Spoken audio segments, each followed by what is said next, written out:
Olá! Hoje a gente vai mergulhar em um capítulo que é, olha, simplesmente fundamental na Bíblia. Gênesis 17. E não pense que é só uma história antiga, não. É muito mais que isso. É a base de uma promessa que, sério, ecoa até hoje. Um compromisso que mudou tudo. Então, bora lá entender isso melhor. Então, a história começa com uma cena fortíssima. Tenta imaginar, Abrão já com 99 anos de idade, e de repente Deus aparece para ele e se apresenta como El Shaddai, o Deus Todo-Poderoso. E esse nome na cultura da época era muito forte, tinha a ver com o poder que sustenta, que dá a vida, sabe? Isso faz toda a diferença para a promessa que está vindo aí. Logo de cara já fica claro que o papo é sério, não é uma conversa qualquer, é um chamado para uma fidelidade total. E logo depois desse chamado, vem uma promessa. Mas não é uma promessa qualquer, não. É algo que vai muito, mas muito além da vida do próprio Abrão. A gente não está falando só da família dele, mas de um legado que ia atravessar, nossa, gerações e mais gerações. Olha só os termos dessa aliança. A promessa é gigantesca. Primeiro, você será o pai de muitas nações. Não uma, muitas. Depois, reis sairão de você. Imagina o peso disso. E não era algo passageiro, era uma aliança perpétua para todas as gerações. E ainda por cima, a promessa de uma terra inteira, a terra de Canaã. Não é pouca coisa, né? E aqui, para a interpretação pentecostal clássica, essa ideia de pai de muitas nações vai além do sangue, sabe? Aponta para uma grande família da fé, que inclui gente de todos os povos unidos através de Cristo. É uma visão bem ampla. Bom, um acordo desses, tão importante, tão grandioso, precisava de um sinal, certo? Naquela época, no Antigo Oriente, era assim que as coisas funcionavam. Uma promessa tão espiritual precisava de uma marca física, algo que todo mundo pudesse ver. Um lembrete constante de que aquele compromisso era real. E o sinal escolhido foi a circuncisão. E aqui tem um ponto-chave. Isso não era uma sugestão, tá? Era uma condição da aliança. Era para ser uma marca visível, um sinal físico de uma realidade espiritual que passaria de pai para filho como um selo de pertencimento a esse pacto com Deus. E as regras para esse sinal eram super específicas, não tinha como interpretar errado. Todo homem da casa tinha que ser circuncidado, sem exceção. Não importava se tinha nascido ali ou se tinha sido comprado como um servo. A regra valia para todos. E quem não fizesse era cortado do povo.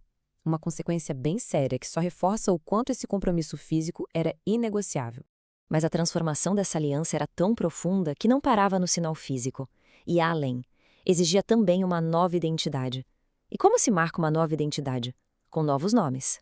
Nomes que refletissem o destino incrível que estava começando ali. Vamos começar com Abrão. O nome dele muda para Abraão. E isso é genial porque o novo nome significa exatamente o que foi prometido: pai de muitas nações. A identidade dele a partir daquele momento se funde com a promessa. É como se o nome dele fosse um lembrete diário da aliança.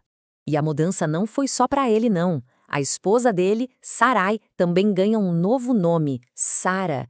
E isso mostra que ela não era só a esposa do patriarca. Ela tinha um papel fundamental na promessa.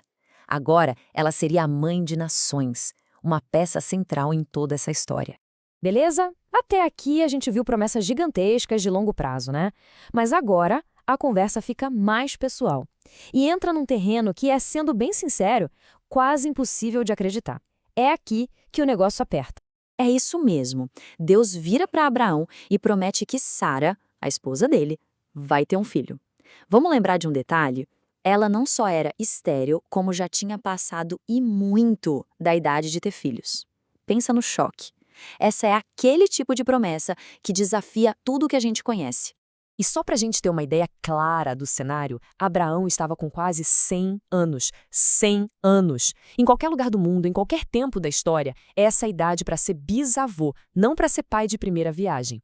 E como se não bastasse, Sara com 90 anos. 90!